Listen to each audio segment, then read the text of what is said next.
Every year, they always forget to invite me for Christmas, so I bought myself a mountain house. When they showed up a locksmith to steal it for my brother, they thought I was alone. They had no idea I had a lawyer, cameras and a deputy on my side. I just don't know when I became the family member who was easy to forget. Maybe it was gradual. Maybe it was the moment I moved out, or the moment my brother had his first child, or the moment my parents decided that tradition meant everyone but me. What I do know is this. For 7 straight years, they forgot to invite me to Christmas. Not forgot, because they were busy. Not forgot, because they assumed I wouldn't come. Not forgot, because my invitation got lost in the mail. No, they forgot because they never planned to include me. And every year, like a fool, I waited for the call. I refreshed my messages. I checked the family WhatsApp group, the one where my mother always shared pictures of my brother's kids opening presents around the tree. And every year someone would eventually say, "Oh, you were welcome to come. You should have just shown up." Just shown up. To a house where no plate was set for me. Where no bed was made for me. Where no one noticed I wasn't there. The first 2 years I cried. The next 2, I pretended not to care. By year 7, something inside me hardened. So I made myself a promise. If they didn't want me at their Christmas, I would build my own. And that's exactly what I did. I bought the mountain house during summer, a quiet, forest-surrounded cabin 2 hours from town, sitting on a ridge overlooking a frozen lake. It wasn't fancy, not in the way my family loved to brag about. But it was mine. Completely mine. I spent months renovating it. Fresh paint. New floors. A heavy oak front door. And discreet cameras, inside and out. The kind you'd never notice unless you were looking for them. Why cameras? Because I knew my family. And I knew what envy could do. When my brother found out, because of course someone told him, he made one comment over the phone. "Why would you need a whole house to yourself?" Not congratulations. Not happiness for me. Just entitlement. That was the moment I quietly hired a lawyer to go over every inch of my paperwork and lock down the deed so tightly that not even God himself could dispute it. Then I befriended the local deputy sheriff, a calm, observant man named Harlan who patrolled our mountain road every afternoon. He liked to check on new homeowners. I liked to offer him hot chocolate. It became a comfortable acquaintance. By October, I already knew. I wouldn't be spending Christmas with my parents. Not again. Not ever again. On December 22nd, I drove up the mountain road to settle in for a quiet holiday alone. Or at least, that's what I thought. I brought groceries, firewood, and a brand new set of snow boots.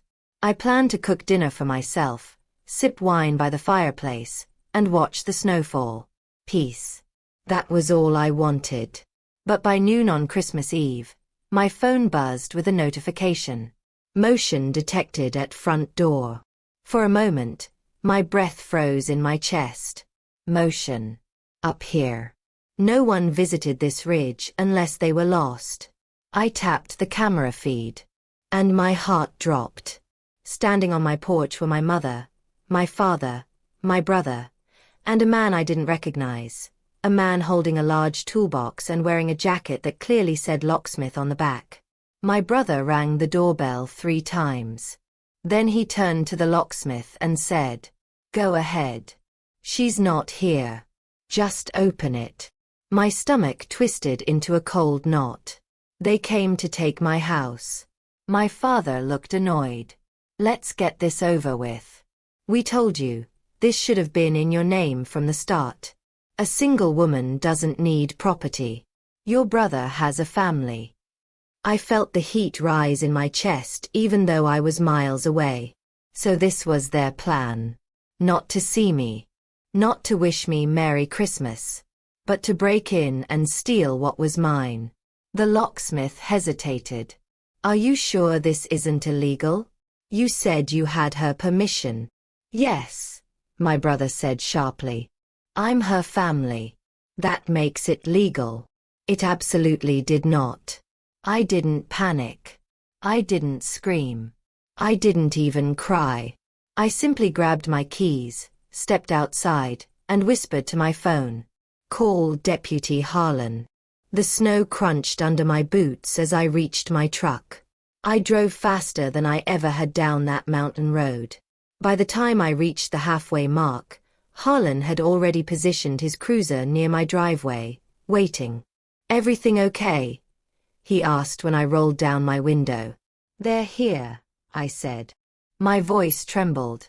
Anger, not fear. They brought a locksmith. His eyebrows lifted. A locksmith? You tell me they're trying to take your place. They think I don't deserve it, I whispered. But I have every document. Every camera recording. Every reason for them to regret showing up today. Harlan nodded once. Slow, deliberate, almost sympathetic. Let's go handle your Christmas visitors. When my truck came into view, I saw my family frozen on the porch. My mother's mouth hung open. My father looked irritated. My brother, however, he looked smug, the kind of smug that comes from believing he's about to take something he didn't earn. I stopped the truck, stepped out, and slammed the door hard enough to echo off the trees. My mother gasped dramatically. Oh, you are here. We were just breaking into my house. I finished for her. My brother stepped forward like he was about to lecture me. Calm down. This house is too big for you anyway. You should have thought about the family. I have 2 kids, and this cabin would be perfect for winter vacations. You can stay in the guest room. My voice came out low and dangerous. My house.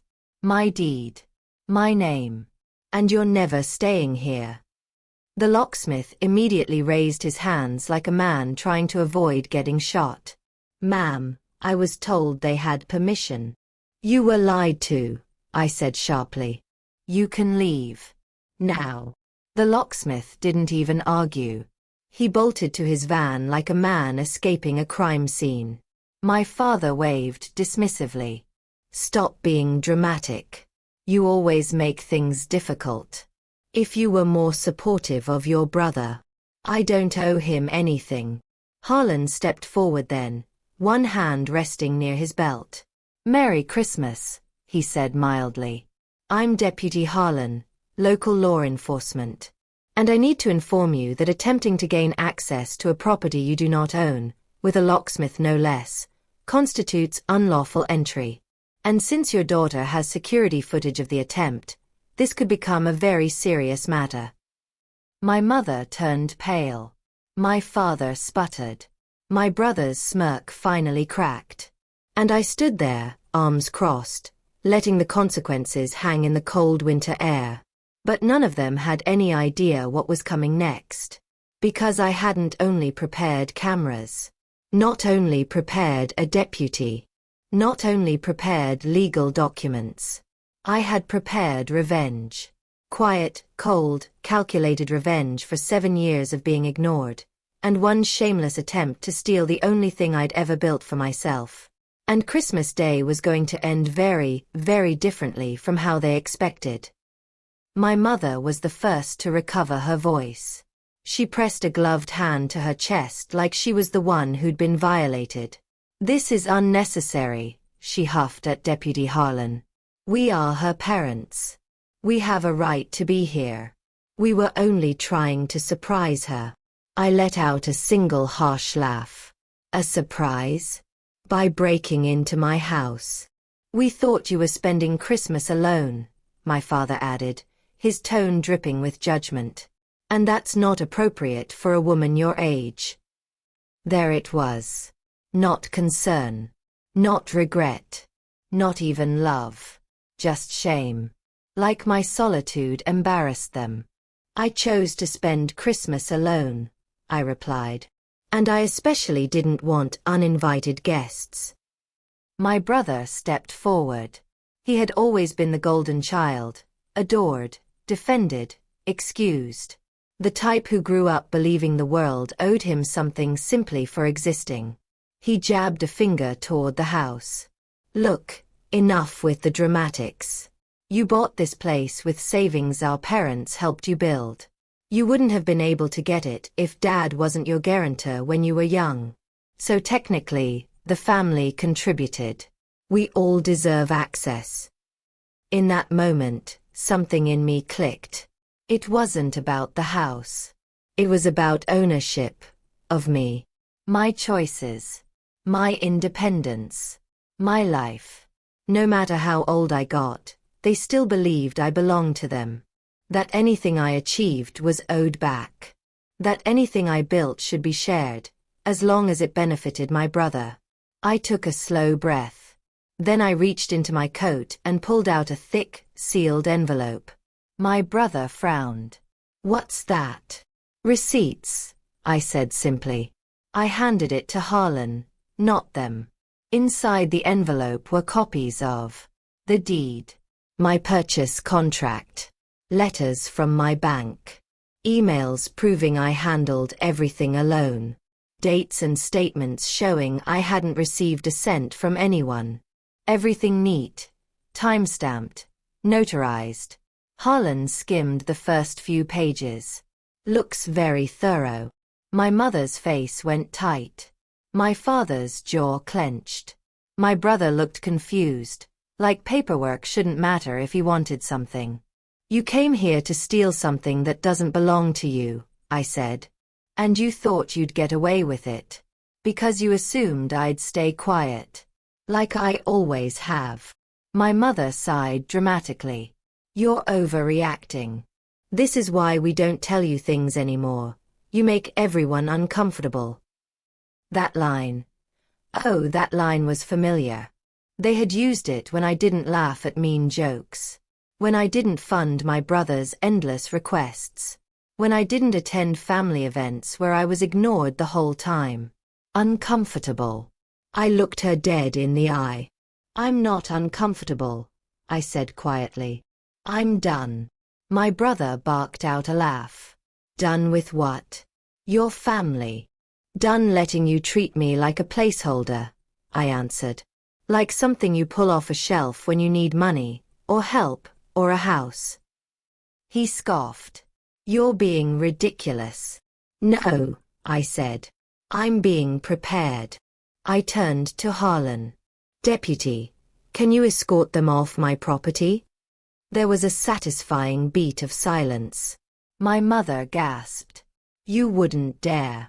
You dared to bring a locksmith, I replied coldly. Harlan shifted his stance. Legally, I can ask them to leave. If they refuse, I can remove them. My father tried to regain authority. You do that, and we'll file a complaint. You attempt to trespass again, Harlan replied, and there will be charges. The wind rustled through the trees, and for a long moment, the only sound was the locksmith's van starting far down the road, the man wanting nothing to do with this circus. Finally, my brother muttered, Fine. We're leaving. But don't expect us to include you in anything anymore. I tilted my head. You mean like Christmas? That shut him up. They shuffled down the porch steps, furious, humiliated, whispering heated complaints to each other as they went. My brother yanked open the SUV door and slammed it so hard snow fell from nearby branches. I watched them start the engine. Watched the tires crunch over the snow. Watched their taillights fade into the forest. Then Harlan exhaled. You okay? I nodded, though I wasn't sure it was true. Thank you, I said. Just doing my job, he replied. But, something tells me this isn't the last I'll see of them. He was right. Because my family wasn't simply entitled, they were persistent. Entitlement mixed with pride is a dangerous combination. And this humiliation? They weren't going to let it go. But neither was I. Before Harlan left, he paused. One more thing, he said. You handled that better than most people would. But don't underestimate people who think they've been embarrassed. They come back harder. I know, I said. And I did. I stood there for a few minutes after he left, staring at the empty road. Snowflakes drifted gently, landing on my coat like tiny whispers of warning. I went back inside and sat by the fire, warming my hands. Then my phone buzzed again. At first, I thought it was another motion alert. But no. It was my cousin Sarah. The only family member who ever treated me like a human being. Her message read, "Did my parents really say you stole the family's mountain property? What's going on?" I stared at the screen in disbelief. They hadn't even reached home yet. And already the lies had begun. That's when I realized something important. Today wasn't the end of their intrusion. It was the beginning. I didn't respond to Sarah immediately. Not because I didn't trust her. I did more than anyone else in the family, but because I wanted to be composed before I explained anything. I poured myself a cup of tea, sat near the fire, and took a slow breath before typing back. They tried to break into my house. With a locksmith. 3 dots appeared right away. Then, what? Another message came in 2 seconds later. They're already posting in the family group chat, saying you bought a house using Dad's retirement money without telling anyone. I nearly dropped my phone. Retirement money? I hadn't touched a single Sadie of theirs since I moved out at 22. They didn't even have retirement money when I bought the house. My father was still working part-time. My jaw clenched as I replied. That's a lie. Sarah responded with a flurry. I know. But they're telling everyone you're mentally unstable, that you ran to the mountains, and that they were coming to check on you. They said you threatened to have them arrested for caring about you. My chest tightened. Unstable. Ungrateful. Difficult. Their favorite words. Check on me. No. They came with a locksmith. Care. No. They cared about the house. And I knew exactly why they were spinning the story before they even reached home. To control the narrative. To make me look like the villain. So no one would question why they tried to steal from their own daughter. Don't worry, I typed back. I have everything on camera. Then Sarah sent the message that stopped me cold. They said they'll be filing something in court after Christmas. They think the house is supposed to be inherited property and that it's family land. They're trying to make it sound like you cheated them. I stood up so fast my mug almost fell off the table. Court. Inheritance. Family land.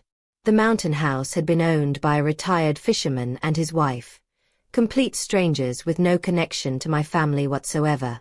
It wasn't land passed down. It wasn't something my brother had any claim to, and it certainly wasn't a family asset. But my parents. They could fabricate anything when they were embarrassed. I called my lawyer, Mr. Jacobs, immediately. He picked up on the second ring, sounding cheerful. Merry Christmas Eve. How's the cabin? Under attack, I said bluntly. I'm sorry. I told him everything. From the locksmith to the lies in the family group chat to the threat of going to court. He let out a low whistle. Well, good thing we've prepared for this, he said. You remember the binder I had you assemble? Keep it handy. And I'll be at your place tomorrow afternoon. Tomorrow is Christmas, I reminded him. I know, he replied. Your family decided to turn it into a legal holiday. There was something comforting in how calm he sounded. Like this wasn't chaos, it was just a puzzle he already knew how to solve. Before hanging up, he added.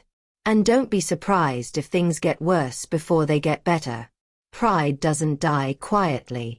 I didn't sleep much that night. Not because I was scared, I wasn't. And not because I felt alone, I didn't. But because betrayal hits its own way. Slow, cold, heavy. There's no warmth in realizing your own family sees you as property. Sometime around 6 a.m., I finally drifted off. And at 7:12 a.m., I woke to the sound of tires on gravel. Not soft, polite parking. Aggressive. Irresponsible. Like someone braked too hard. I grabbed my phone and checked the driveway camera. My stomach dropped.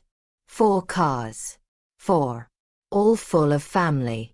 My uncles. 2 aunties. 3 cousins. And my parents' SUV leading the pack. My father got out first, bundled in a heavy coat, stomping toward the front door like a man coming to claim what he believed was his. Behind him was Uncle Brian, my mother's older brother, carrying a clipboard and a cheap-looking folder. I stepped away from the camera feed and whispered, "Oh God, they brought the whole clan." But this time, I wasn't afraid. I put on my warmest sweater, grabbed the envelope of documents from the mantel, and opened the door just as my father raised his fist to bang on it. "Morning," I said calmly. He blinked, startled. He'd expected resistance. Tears. Panic. Not composure. My mother pushed her way forward. "We came to settle this as a family." I stared at the group gathered behind her. 20 people. Most of them had never visited me. Some hadn't called in years. "And what exactly are we settling?" I asked. Uncle Brian stepped forward and held up the clipboard like he was at a board meeting. "We want you to sign an agreement transferring partial ownership of the mountain property to your parents. That way it's fair." Fair. A word they only used when my brother didn't get what he wanted. I bit back a laugh. "And why would I do that?" "So the family doesn't fall apart," he said sternly. "This entire issue is tearing people apart." Tearing. I repeated. "You arrived 7 cars deep on Christmas morning to force me to sign over my property. You're the ones tearing things apart." My mother's voice sharpened. "Sign it, and we'll stop discussing this." "And if I don't sign?" My brother stepped forward from the crowd, face red with anger. "Then we'll take you to court," he snapped. "Dad said so. And everyone here will testify that the house was meant to be shared." "Testify," I echoed. "To a lie." He shrugged. "Family sticks together." I stared at him. At all of them. Family sticks together, except when it comes to me. Family sticks together, unless they want to sacrifice me. Family sticks together, when it benefits them. But I wasn't alone. Because at that exact moment, another car turned into the driveway. A dark sedan. My parents frowned. "Who is that?" I smiled. "My lawyer." Mr. Jacobs stepped out, dressed in a sharp coat with a briefcase in hand. And behind him, another vehicle pulled in. A patrol car. Deputy Harlan. The crowd shifted uncomfortably. Mr. Jacobs approached the porch calmly, speaking loud enough for everyone to hear. "Hello and Merry Christmas. I understand there's a dispute over my client's property." My mother folded her arms. "We're handling this as a family." "Yes," Mr. Jacobs said pleasantly. "And unfortunately, the law does not recognize family as a legal authority." He turned to me. "Shall we begin?" I nodded. Because this was the moment everything changed. This was the moment my family's lies met actual consequences. This was the moment their entitlement collided with documentation. This was the moment the line between us finally became permanent. Mr. Jacobs stepped up onto the porch like he was walking into a courtroom instead of my icy front steps. He set his briefcase down, clicked it open, and pulled out a neatly organized stack of documents. "Before we go any further," he said, "I want everyone present to understand this clearly. My client owns this property outright. There is no shared deed. There is no family inheritance. There is no verbal or written agreement tying any of you to this land. He held up the deed so everyone could see the name printed across the top. My name. Not theirs. Uncle Brian frowned. We believe the house was bought with family contributions. That makes it communal. Mr. Jacobs smiled, the polite, surgical type of smile a lawyer uses right before he dismantles someone. Ah. Then you must be referring to financial records. He tapped the folder. These documents show every Sadie my client earned, saved, or used in her purchase, none of which came from family members. I have 7 years of bank statements, notarized. My brother scoffed. She's lying. No, Mr. Jacobs replied smoothly. She's documented. The crowd shifted uneasily. Then my mother stepped forward, voice trembling, not with fear but indignation. We are her parents. We were worried about her. We only came here because she refuses to spend Christmas with us anymore. I stared at her. You forgot me for 7 years. Silence blanketed the mountain like new snow. My mother's mouth twitched, searching for a defense. Things were busy. For 7 years? I asked. Every year. You remembered to invite everyone else. You remembered to cook for everyone else. You remembered gifts, gatherings, parties. But not me. She stayed silent. So I continued. And yesterday, instead of calling me, you brought a locksmith. My father's jaw tightened. We thought you weren't home. And that makes breaking in acceptable? Mr. Jacobs cut in. Because that is a criminal act. He gestured to Deputy Harlan, who stepped closer. I've reviewed the security footage, Harlan said. I witnessed the attempted unlawful entry. And I can file charges if Ms. Thompson wishes. All eyes landed on me. 20 people waiting. 20 people expecting me to back down. 20 people suddenly realizing this wasn't going the way they thought. My father cleared his throat, trying a new tactic. You wouldn't arrest your own parents. I tilted my head. Why not? I asked softly. You were ready to take me to court. A ripple of discomfort ran through the group. My brother muttered, This is ridiculous. Just sign the house over already. Mr. Jacobs clapped the folder shut. Let me be clear. There will be no signing, no sharing, no negotiation, and no discussion of communal property. Then he turned to the crowd, voice firm. If any of you step foot on this property again without my client's consent, you will be trespassing, and we will file a restraining order. My mother gasped like he had slapped her. A restraining order? Against your own family?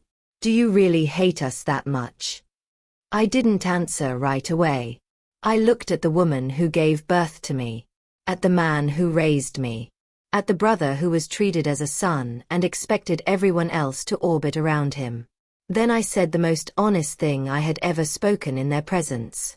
I don't hate you. I just finally love myself enough to protect my peace. My mother blinked rapidly. My father looked away. My brother clenched his jaw so tight his teeth might have cracked. And for the first time in my life, none of their reactions controlled me. Deputy Harlan stepped forward. All right, folks. You've been informed of the legal boundaries. Time to head out. But Uncle Brian tried one last time. One desperate, pride-soaked attempt. You're really going to choose solitude over family? I took a slow breath and looked around at the group that had never once included me, unless they wanted something.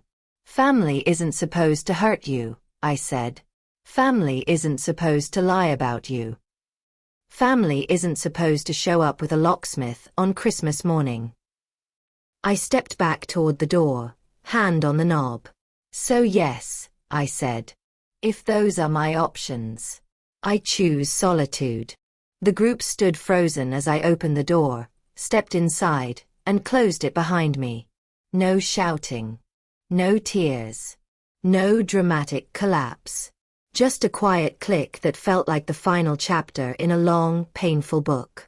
Through the living room window, I watched them argue among themselves before finally climbing into their cars and leaving, one by one. Their tires kicked up snow as they sped down the mountain road, out of my sight, and out of my life. When the last car disappeared, I let out a breath that felt like it had been trapped in my lungs for years.